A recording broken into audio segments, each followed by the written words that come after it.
पर चलने लगे तो वैसे तो आप नहीं बन पाएंगे, वो दौर दूसरा था। हाँ, आपके खिलाफ मुकदमे जरूर हो जाएंगे, आपके माँ बाप जरूर परेशान होंगे। इसलिए मेरे नौजवान साथियों, हमारी आप सबसे सिर्फ और सिर्फ इतनी अपील है कि आप सब लोग आज यहाँ से जाएं तो एक संकल्प लेकर जाएं कि हमें अपनी जिंदगी इस्लाम के मुताबिक चलाना है, हमें नशा से दूर रहना है, हमें आवारागर्दी नहीं करना है। हम अगर मोबाइल रखेंगे भी, क्योंकि आजकल मोबाइल हमारी ज़रूरत बन चुका है, तो इसमें हम गंदी चीज़ें नहीं देखेंगे, हम इसमें अच्छे लोगों के विचार सुनेंगे, अच्छे आलिम और अच्छे मौलानाओं के विचार सुनेंगे, हम इसमें पढ़ाई लिखाई की चीज़ें ढूंढेंगे, हम इसका प्रयोग करेंगे, हम इसका दुरुपयोग नहीं करेंगे। हम जन्मदिन जैसे और तमाम दिखावा करने वाले कामों से अपने आप को दूर रखेंगे।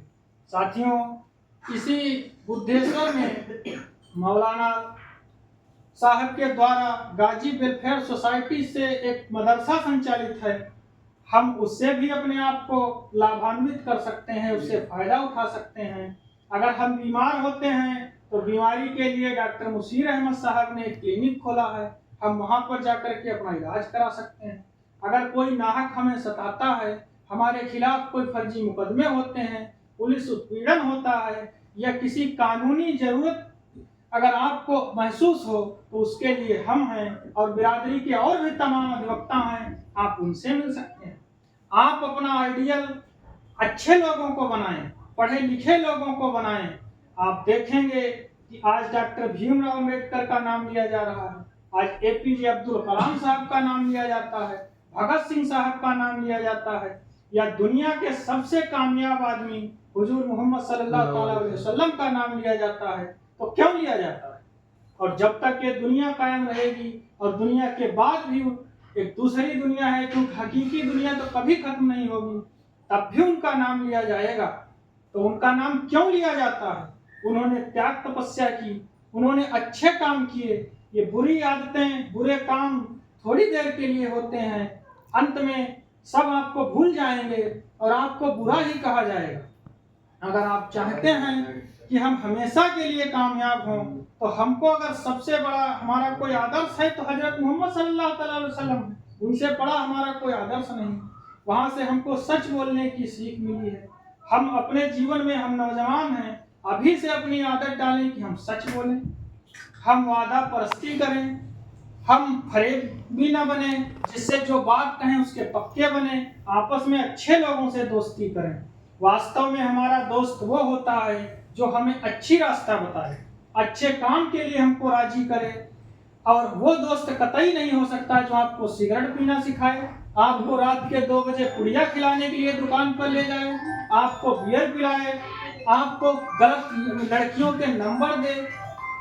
ऐसी आदतें सिखाने वाला आदमी आपका दोस्त नहीं हो सकता। थोड़ी देर के लिए आपको लगता है कि हमारा दोस्त है, रात को 2 बजे भी हमारे साथ आ जाता है, पुड़िया की दुकान पर जाता है, हमारे साथ सिगरेट पीता है, और ये हमारा बहुत वफादार दोस्त है। ऐसा नहीं है, वो आपका दोस्त नहीं बल्कि दुश्मन है, आपको गलत दिशा में चला रहा है, आपको ऐसी आदतों में ले जा रहा है जो समाज में बुरी कही जाती है। इसलिए मेरे नौजवान साथियों, आप खुद सुधरें और आप अपने जीवन का यह उद्देश्य बनाएं कि हम दूसरों को भी सुधारेंगे। हमारे जीवन का और हमसे अल्लाह यही चाहता है कि हम समाज के मार्गदर्शक करें। अल्लाह चाहता है कि हम खुद आगे बढ़ें, तरक्की करें, और अगर हम मोमिन होंगे तो हम ही दुनिया पर गालिब रहेंगे।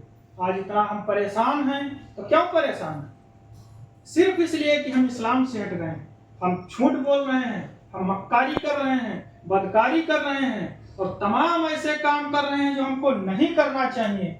इसलिए हम यहाँ कोई लंबा चौड़ा भाषण देने के लिए नहीं आए हैं, सिर्फ आप सबसे हमको मोहब्बत है, हमें आपसे कुछ लेना नहीं है, न कोई स्वार्थ है, न इसके जरिए से हमें कुछ हासिल करना है।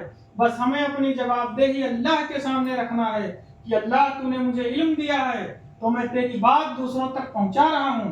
अपने नौजवान साथियों को कोई आदेश नहीं कर रहा हूं, बल्कि उनसे गुजारिश कर रहा हूं कि अगर आज आप यहाँ से जाएं तो मोबिन गाजी कस्तवी का भी नाम याद रखें कि उस आदमी ने हम सबके बीच ये बात कही है कि हमें अच्छा आदमी बनना है, पढ़ाई लिखाई करना है, आप सब लोग नौजवान हो, अगर कोई आदमी पढ़ाई छोड़ चुका हो तो फिर से पढ़ाई शुरू कर दे। अगर उनके एडमिशन न हो, उनको जानकारी ना हो, गाइडेंस ना मिल पाए तो हमसे संपर्क करिए, डॉक्टर साहब से मिलिए, तैयब भाई से बताइए, आपके एडमिशन कराए जाएंगे। और आप उसके साथ साथ आप भैंसों का भी काम कर सकते हैं। भैंसों का काम कोई बुरा नहीं, सबसे अच्छा काम है। आप सुबह शाम अपनी भैंसों के लिए लादी सानी कर सकते हैं, दूध निकाल कर आप बेच सकते हैं, घरों में ले जा सकते हैं, होटल पर ले जा सकते हैं, डेयरी खोल सकते हैं। ये सब अच्छे काम हैं, बशर्ते जो बुरे काम हैं आप उनसे अपने आप को अलग कर लीजिए। और जितना समय आप इसमें फालतू चीजें मोबाइल में देखने में लगा देते हैं, उतना आप पढ़ाई लिखाई में लगाइए। आप सीखिए, उर्दू सीखिए, अंग्रेजी सीखिए, हिंदी सीखिए, और कोई किताबें पढ़िए, या इस मोबाइल में भी अच्छी चीजें आप सर्च कर सकते हैं, अच्छी चीजें पढ़ सकते हैं, सुन सकते हैं, देख सकते हैं। जब आप अच्छाई के मार्ग पर चलने लगेंगे तो आप पर अल्लाह की रहमत होगी, आप पर अल्लाह की मदद आएगी, आप समाज में सम्मानित व्यक्ति कहलाएंगे। जहां जाएंगे आपको इज्जत मिलेगी, आप पढ़े लिखे लोगों के बीच बैठेंगे। आज हम लोग इतनी तादाद में होने के बावजूद भी सियासत में सिर्फ पिछलग्गू बने हुए हैं। क्या कोई नेता है आपका? कोई ऐसा व्यक्ति है जो ऊपर बात रख सके? सिर्फ वोट के समय आपके बीच आएंगे, चार मीठी मीठी बातें कह देंगे, आप उग्र हो जाएंगे, आपको लगेगा कि हमारा हमदर्द है। बल्कि वो हमदर्द अगर होता तो आज जहाँ जहाँ व्यक्ति बिरादरी के लोग रहते हैं, सबसे ज्यादा सड़कों का हाल वही खराब है। न कोई पानी की व्यवस्था है, न सही लाइट है, न कोई स्कूल है। हाँ, ऐसी बस्तियों में पुलिस चौकियां जरूर खोल दी जाती हैं। इसलिए